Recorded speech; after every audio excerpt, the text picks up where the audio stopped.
নমস্কার। আজ 25শে বৈশাখ, বিশ্বকবি রবীন্দ্রনাথ ঠাকুরের 164তম জন্মদিন। তাকে শ্রদ্ধা জানিয়ে আমার আজকের নিবেদন বিশ্বকবি রবীন্দ্রনাথ ঠাকুরের কবিতা পুতুল ভাঙা। 7-8 27 আমি বলেছিলাম বলে গুরু মশাই আমার পরে উঠল রাগে জ্বলে। মাগো, তুমি 5 পয়সায় এবার রথের দিনে সেই যে রঙিন পুতুলখানি আপনি দিলে কিনে। খাতার নিচে ছিল ঢাকা, দেখালে এক ছেলে।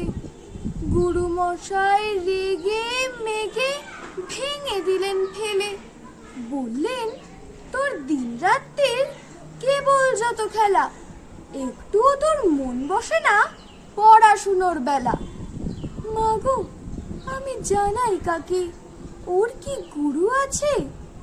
আমি যদি নালিশ করি এক্ষুনি তার কাছে। কোনো রকম খেলার পুতুল নেই কি মা ওর ঘরে? সত্যি কি ওর একটুও মন নেই পুতুলের পরে? সকাল সাজে তাদের নিয়ে করতে গিয়ে খেলা, কোনো পড়ায় করেননি কে কোনো রকম হেলা।